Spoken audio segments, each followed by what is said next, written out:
हाँ, मैं नास्तिक हूँ। ऐसा कहने वालों को लोग कहते हैं तुम निराश हो, इसलिए ऐसी बात कर रहे हो। उनके अनुसार सिर्फ असफल और निराश व्यक्ति ही नास्तिक होता है।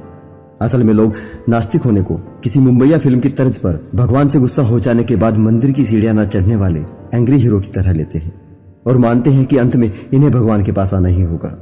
लेकिन ये बिल्कुल ही गलत धारणा है। असल में नास्तिकता भगवान के प्रति किसी गुस्से या नाराजगी से नहीं, बहुत लंबी विचार प्रक्रिया तथा तर्क पर आधारित होती है। यह असफलता निराशा से नहीं बल्कि अपने दम पर सफल हो सकने के विश्वास से पैदा होती है। अगर आप नास्तिक हैं, 100% प्रयास करेंगे, ना कि किसी आस्तिक की तरह आधा अधूरा काम करके भगवान से उम्मीद करेंगे कि वो साथ दे। आस्तिक लोग असफल होने पर भगवान को दोष दे सकते हैं, मगर नास्तिक कहता है मेरे प्रयासों में कमी थी। एक नास्तिक न तो खुद को किसी भगवान के भरोसे छोड़ता है और ना ही किसी और को। उसे जिसकी मदद करनी है वो करेगा। किसी को तकलीफ में देखकर उसे किस्मत और भगवान के भरोसे नहीं छोड़ेगा, क्योंकि उसके लिए भाग्य, किस्मत और भगवान कुछ नहीं होता। उसके लिए सिर्फ कर्म ही सब कुछ होता है। धर्म इंसान ने खुद को बांधे रखने और डराने के लिए बनाया।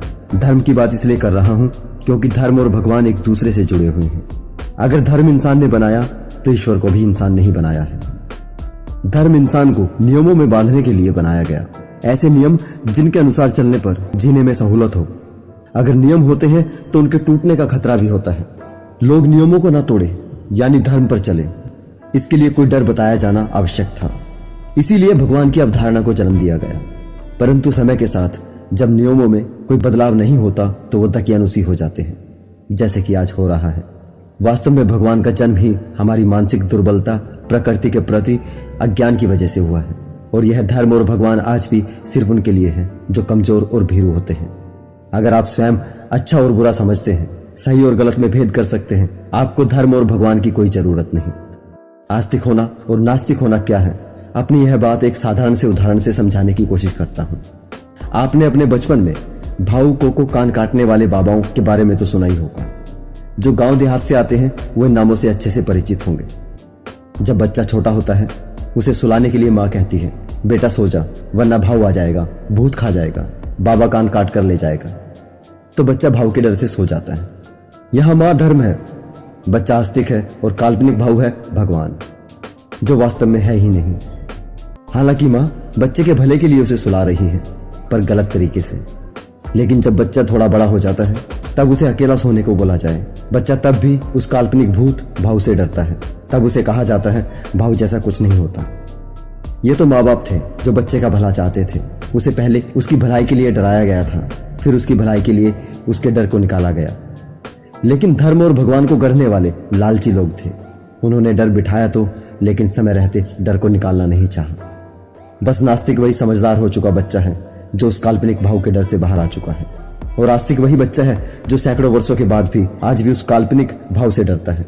नास्तिकता तर्क पर आधारित है, आस्तिकता की तरह झूठी श्रद्धा और विश्वास पर नहीं। आस्तिक स्वयं कहते हैं भगवान आस्था का भूखा है। वास्तव में भगवान आस्था का भूखा नहीं, बल्कि उसका अस्तित्व ही आस्था से है। भगवान आस्था के बिना कुछ नहीं। तभी तो कहा जाता है सारे चमत्कार और दुआएं बिना विश्वास के असर नहीं करती। आस्तिक जिसे भगवान की शक्ति कहते हैं वो वास्तव में विश्वास की शक्ति होती है। परंतु नास्तिक किसी भगवान नाम की स्वनिर्मित संस्था में विश्वास करने की बजाय खुद में विश्वास करना पसंद करते हैं। आस्तिक कायर होता है जिसे अपने साथ भगवान का साथ चाहिए होता है। मुश्किल पलों का सामना करने में उसे डर लगता है। ऐसी स्थिति में भगवान उसे एक मनोवैज्ञानिक आधार जरूर देता है, जिससे प्रार्थना करके उसे थोड़ी राहत जरूर मिलती है। नास्तिक भगवान को नहीं मानता, इसलिए खुद ही लड़ता है, वक्त और हालात चाहे जैसे भी हो। अब एक बार फिर से सोचिए, जो नहीं मानता उसके लिए भगवान कुछ नहीं, और जो मानता है उसके लिए भगवान सब कुछ है। इसका मतलब हुआ कि भगवान इतना कमजोर है, वो सिर्फ मानने से ही जिंदा है। तब तो यह महज एक भ्रम से ज्यादा कुछ नहीं। आखिर में एक बार फिर से कहूंगा, नास्तिकता निराशा का नहीं, खुद और सिर्फ खुद पर विश्वास करने का नाम है। अगर सारे पूर्वाग्रहों से मुक्त होकर आप खुले दिमाग से सोचते हैं तो आपको किसी धर्म या उससे जुड़े भगवान की जरूरत नहीं। उम्मीद करता हूं दोस्तों आपको वीडियो पसंद आई होगी। अगर वीडियो पसंद आई है तो लाइक कीजिए, कमेंट कीजिए और शेयर कीजिए, और हमारे चैनल को सब्सक्राइब करना ना भूलें। धन्यवाद।